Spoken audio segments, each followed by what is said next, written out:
come closer, sweetheart. That's better. The fire's nice and warm tonight. And I've got a story for you. One you've never heard before.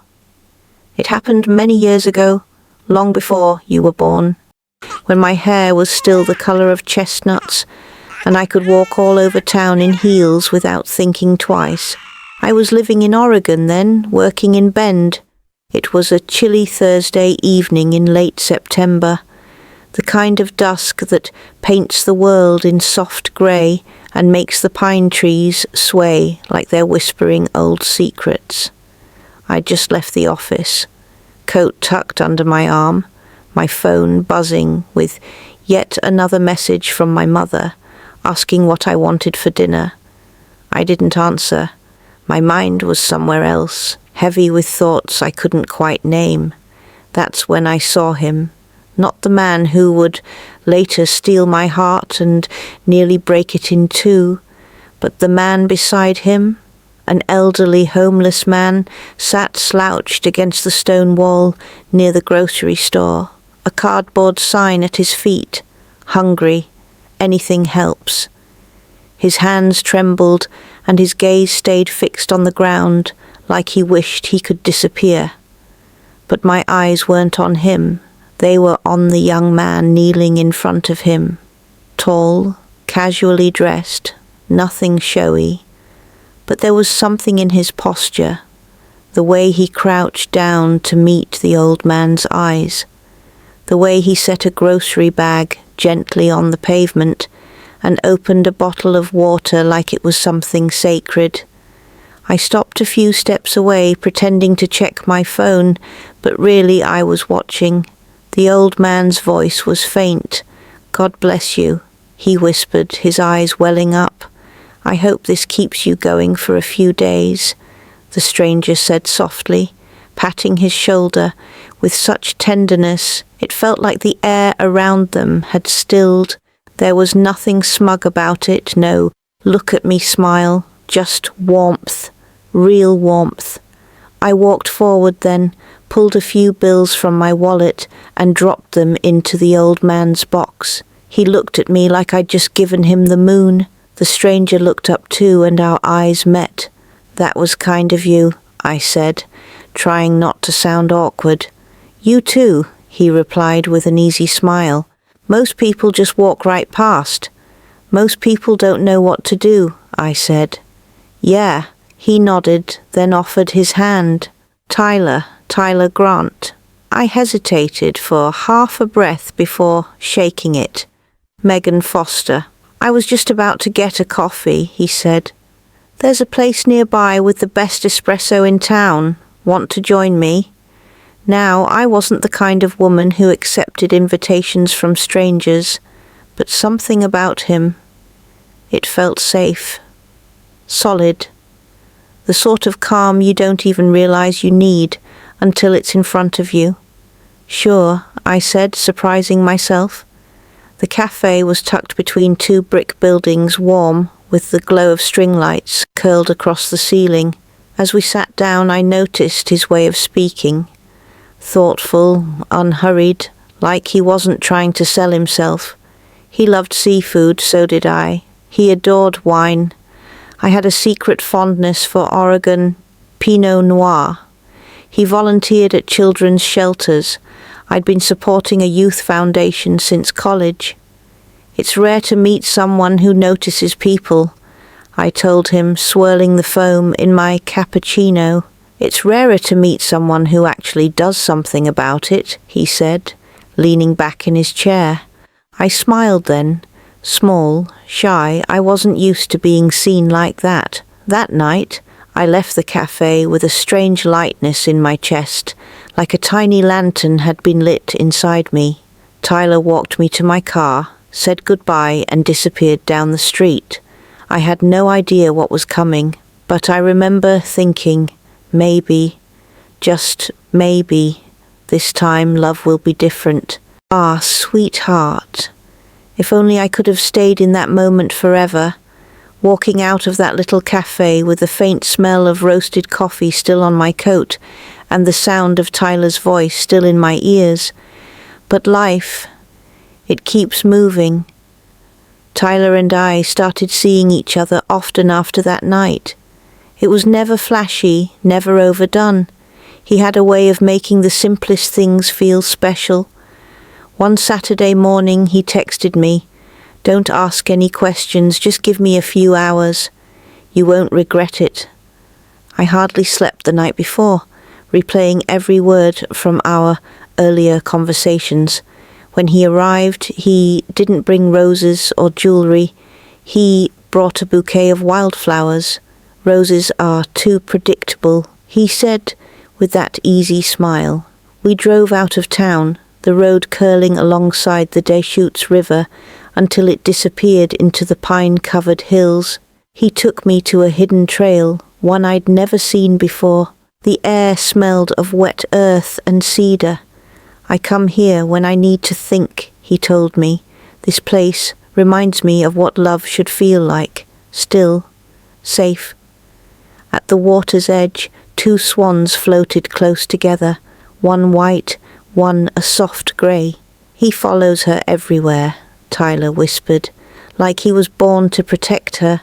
It was poetic, almost too perfect, but in that moment I believed it. He turned to me, eyes steady. No rush, no grand speech, just a kiss. Slow, certain, the kind that makes you forget the rest of the world exists. We stayed by the lake until the sun began to fade, then walked to a small cabin cafe for dinner. That night, I thought, this man might just be my forever. Weeks passed like pages turning in a favorite book. Tyler told me about the shelters he supported, the kids who needed coats, new beds, gym repairs. I offered to help, and though he never asked me for a dime, I sent money for whatever he said they needed. I told myself it was because I trusted him. And then came the night he met my parents. He charmed them both without even trying. My father, cautious as ever, shook his hand firmly. My mother couldn't stop smiling.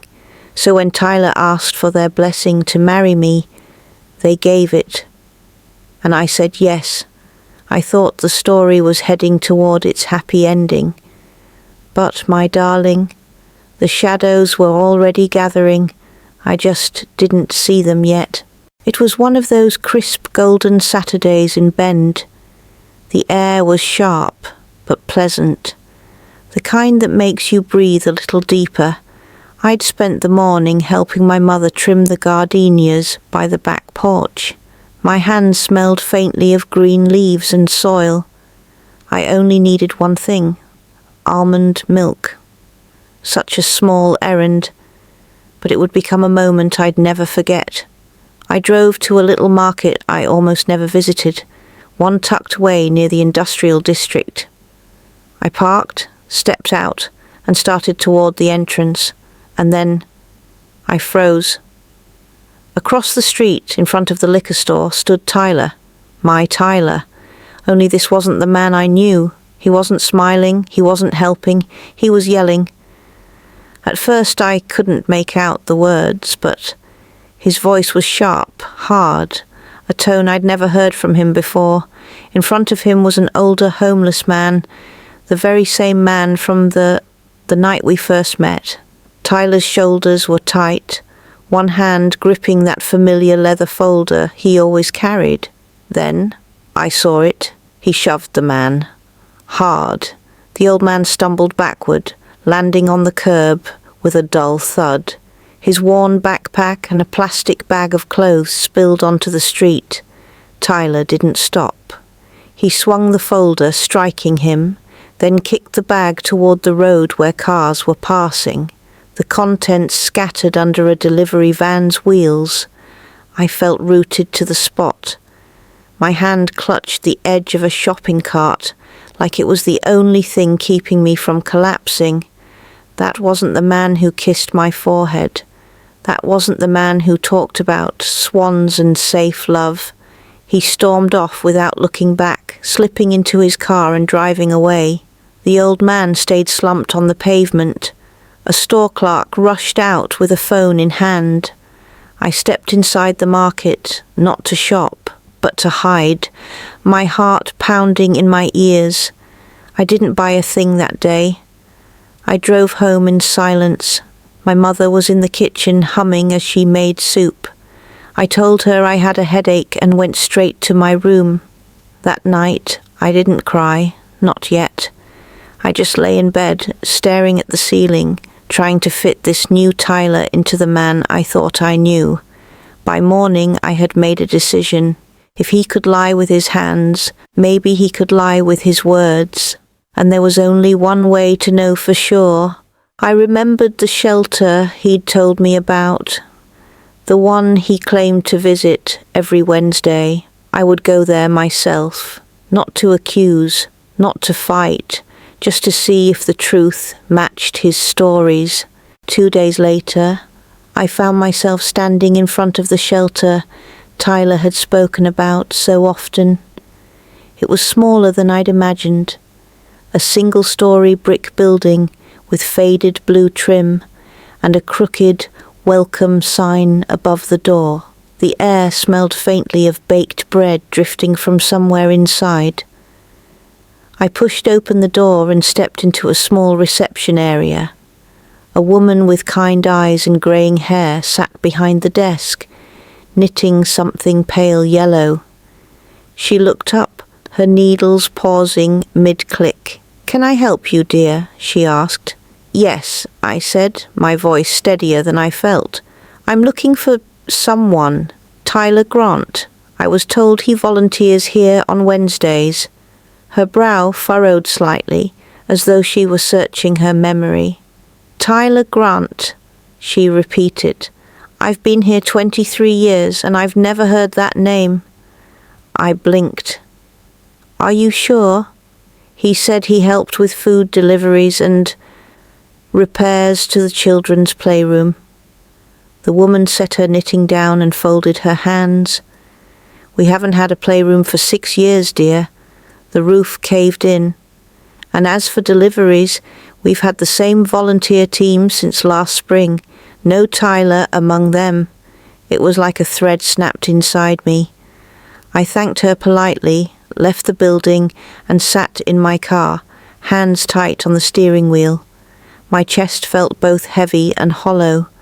The walk by the Swan Lake, the wildflowers, the way he'd talked about giving, it had all been, what, theatre?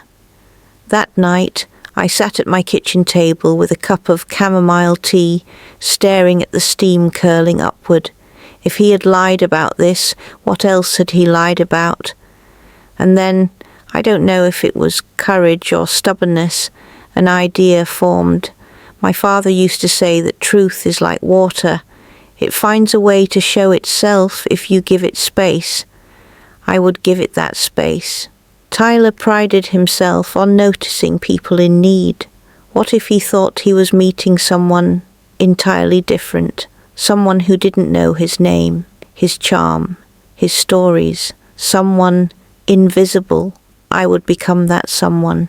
The next day I visited an old costume shop run by a retired theatre actress I knew.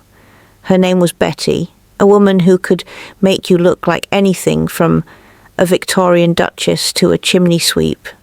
By the time I left, I had an oversized coat, 2 sizes too big, a knitted hat with holes, and a pair of worn boots that didn't quite match. Betty had even shown me how to smudge my face with makeup to mimic dirt and shadow the lines under my eyes. When I looked in the mirror that night, I didn't see Megan Foster. I saw a woman who could vanish into the background of any busy street. And that was exactly the point. The morning air was sharp, the kind that nips at your nose and makes your breath puff out in tiny clouds. I left my hair unwashed, tucked under that moth-bitten hat, and pulled the oversized coat tight around me. In my reflection from the hallway mirror, my eyes looked older, wearier. The woman staring back could have been anyone, or no one. I drove to the far side of town, parked 2 blocks away, and walked toward the cafe Tyler liked to visit after work. I knew his routine. He'd grab a coffee around 4, sometimes linger with his laptop, sometimes head straight to the gym. I sat on the corner across from the cafe, a paper cup in front of me with a few coins rattling inside. I kept my gaze low, shoulders curled in, just another shadow on the sidewalk. The first hour passed slowly. People walked by, most avoiding my eyes. A few dropped coins or a bill into my cup. I whispered thank you without looking up. Then, at 4:17, I saw him. Tyler. He stepped out of the cafe with a to-go cup in hand, scrolling his phone as he walked. My heart thumped so hard I thought he might hear it. I let my eyes follow him only when he was close enough to see me clearly. At first nothing. His eyes skimmed past like I wasn't there. Then they landed on the cup in front of me. He slowed. For a flicker of a moment I thought, maybe. But instead of stopping, he took a sip of coffee, frowned slightly, and kept walking. It wasn't anger, it wasn't cruelty, it was absence, as if I'd never existed. The next day I tried again, different spot, this time outside the grocery store where we'd first met. The same coat, the same hat, the same bent posture. Tyler came out with 2 bags in his hands. One had a loaf of bread poking out the top. He spotted me, I saw, the moment our eyes almost met, and then he looked away, walked right past. By the 3rd day, something inside me shifted. This wasn't just about catching him in a lie. This was about seeing the real Tyler without the stage lights of romance and charm. And what I saw was nothing, no recognition, no pause. Not even the faint warmth he had shown that first night to the old man in the cold. And that, sweetheart, is when I began to understand. That first kindness I'd seen, it might never have been real at all.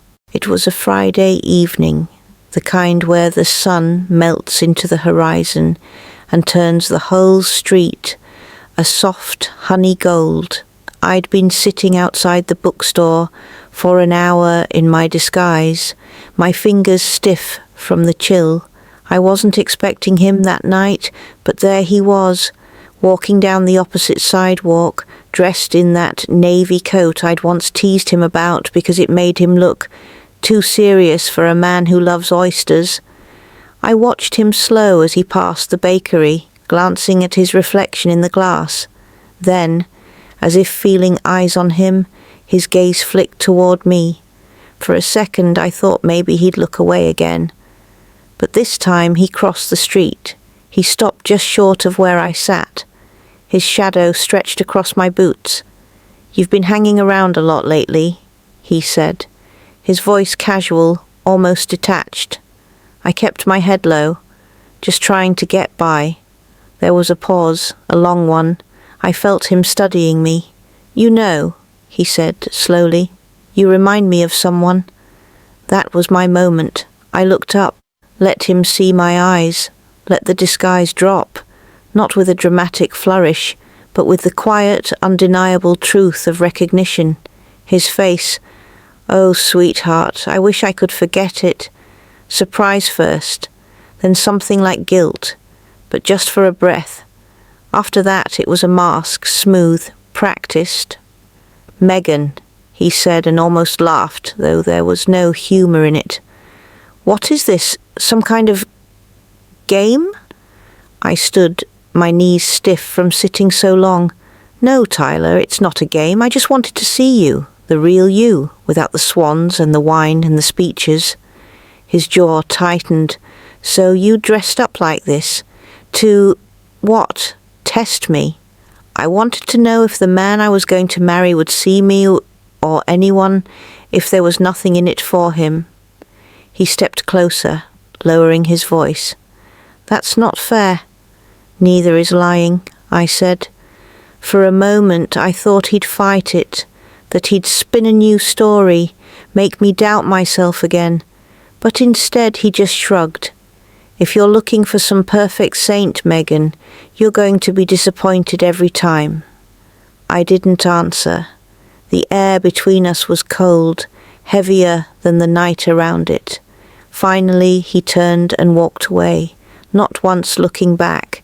That was the last time I saw Tyler Grant. I stood there until his figure disappeared into the amber light, my coat suddenly feeling too heavy for my shoulders. And then, sweetheart, I went home. When I got home that night, the house felt different. It wasn't Tyler who'd ever lived there, but somehow his absence was louder than his presence had been. My coat hung heavier on its hook. My shoes lined up in the hallway felt more alone. My mother was in the kitchen, a pot of stew simmering on the stove. The scent of onions and rosemary filled the air. She turned when she heard me, her brow furrowing just enough to ask a question without words. "He's gone," I said simply, hanging up my scarf. She didn't ask for details. She just set down the wooden spoon and wrapped her arms around me. It was the kind of hug that doesn't squeeze the pain away, but gives it permission to exist. For the next week, I moved through the days like I was walking underwater. I went to work, smiled when I needed to, but inside there was a stillness, not empty exactly, but quiet in a way I didn't trust yet. At night, I'd make tea and sit by the window, watching the street lamps hum. Sometimes I thought about the first night I met him, how the glow from the cafe had seemed so warm. Sometimes I thought about that Friday evening, how his shadow had stretched across my boots. And sometimes, sweetheart, I thought about the old man, the one whose kindness had been my first impression of Tyler. I wondered if he remembered me, if he'd tell that story differently now. One Sunday morning, I went back to the grocery store corner where I'd first seen them. The old man wasn't there, but a younger woman sat in his place, her hands cupped around a steaming paper cup. I dropped a bill into her box and wished her a good day. She smiled like it mattered, and it did, because that's what I learned in all of this. Kindness is only worth something if it doesn't need an audience. By the time the leaves had turned and the first frost came, I had stopped thinking about Tyler every day. He became like a name you forget how to spell, something you used to know well but no longer need. I still wore the oversized coat sometimes, not as a disguise, but because it was warm, and every so often when I passed someone sitting alone with a cardboard sign, I'd remember that younger version of myself. The one who believed that first act of kindness told the whole story. Now I know better, and knowing better, sweetheart, is its own kind of love story. So there you have it, my dear, the story of Tyler Grant and the strange little path it took me down. I didn't tell you this to make you sad or to turn you away from love. Oh no, love is still worth every risk, every flutter in your chest. But it's worth knowing that love without truth is like tea without water. It might smell sweet, but it will never warm you. Sometimes people will show you their best self for a while, the version they want you to see, and it's easy, so easy, to believe that version is all they are. But life has taught me that the truth of a person isn't in what they do when the lights are on.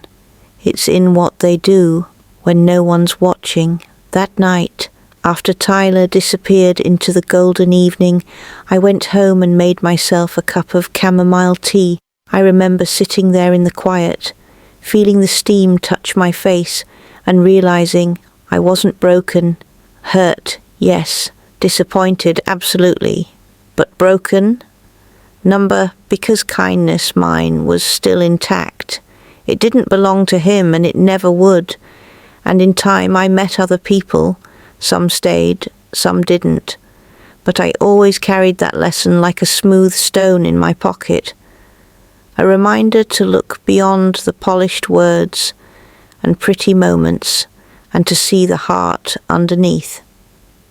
So, my dear, if you ever find yourself wondering whether someone's love is true, watch how they treat the invisible people, the ones they have nothing to gain from. That's where the truth lives. Now, finish your tea and listen to the fire crackle. The night is long and kind, and you've got dreams waiting just for you. Good night, sweetheart. Sleep well. And remember, you are always worth the truth.